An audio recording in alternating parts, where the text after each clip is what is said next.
Kita tahu, Indonesia punya ambisi besar di antariksa. Tapi, gimana sih caranya sebuah negara kepulauan memulai perjalanan luar biasanya menuju bintang?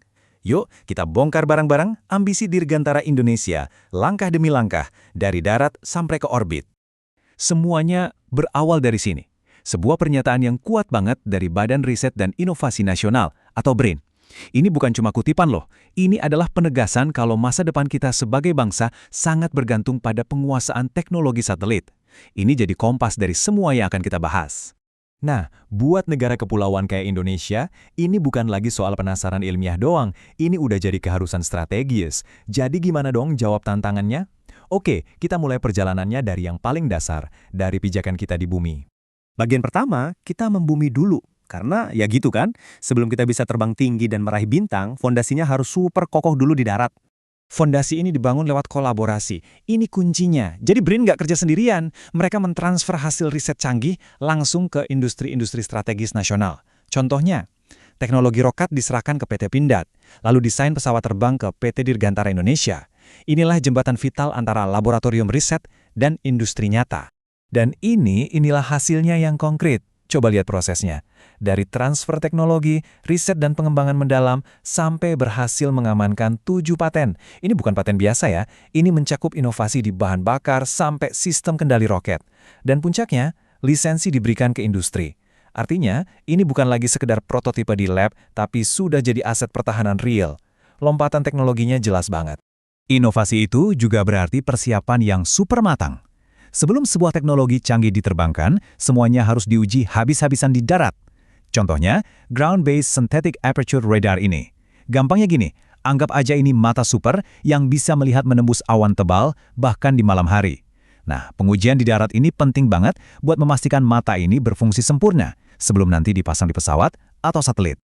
Oke, urusan di darat sudah kuat. Sekarang kita naik level. Saatnya kita melihat bagaimana Indonesia menempatkan matanya di atas sana, di angkasa.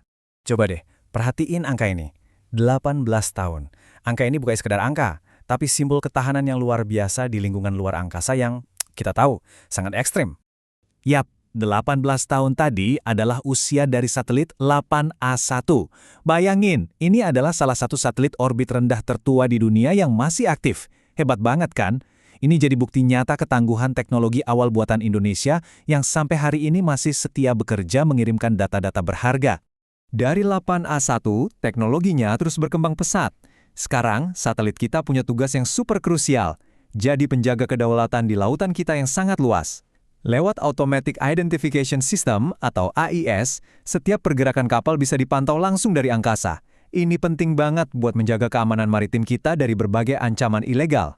Nah, lini masa ini merangkum perjalanannya dengan sangat jelas. Kita mulai dari 8A1, si perintis yang tangguh.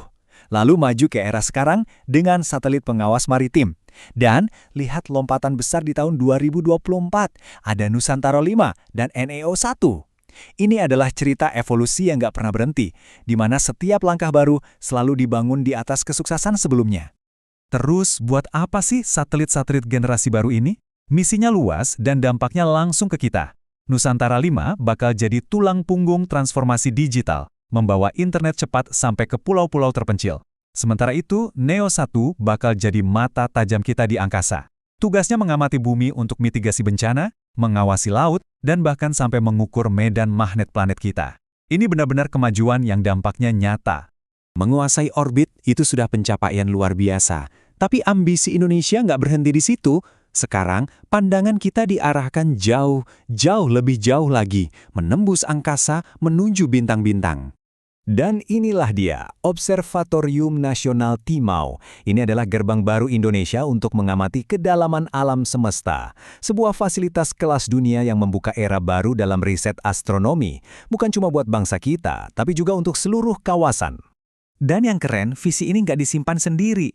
Dengan fasilitas secanggih ini, Indonesia dengan tangan terbuka mengajak negara tetangga seperti Timur Leste buat berkolaborasi dalam riset. Ini menunjukkan semangat kepemimpinan ilmiah Indonesia di kawasan Asia Tenggara. Pada akhirnya, semua teknologi canggih ini kembali lagi ke kita. Fasilitas seperti TIMO membantu kita semua untuk lebih paham fenomena-fenomena langit yang indah yang terjadi tepat di atas kepala kita. Misalnya beberapa supermoon yang akan kita saksikan tahun ini. Sains jadi terasa lebih dekat, lebih nyata, dan bisa kita nikmati bersama. Wah, kita udah menempuh perjalanan yang jauh banget ya. Mulai dari urusan paten dan lisensi industri di darat, lanjut ke patroli lautan kita dari orbit, sampai sekarang bisa mengintip ke kedalaman luar angkasa. Jadi, kalau kita rangkum, inilah gambaran besarnya. Ada kemajuan di darat lewat paten roket, ada kemajuan di orbit dengan deretan satelit yang makin canggih, dan ada kemajuan di antariksa lewat teleskop raksasa yang menatap bintang. Semuanya ini bukan proyek yang jalan sendiri-sendiri, tapi bagian dari satu strategi besar dan terkoordinasi untuk membawa Indonesia ke panggung utama dirgantara dunia. Kemajuannya sudah jelas, fondasinya pun makin kokoh. Jadi pertanyaannya sekarang bukan lagi apakah Indonesia bisa, tapi lebih ke setelah ini, apa lagi? Dengan semua kemampuan yang sudah kita punya di darat, di udara, dan di orbit, batasan baru apa yang selanjutnya akan diterobos oleh Indonesia?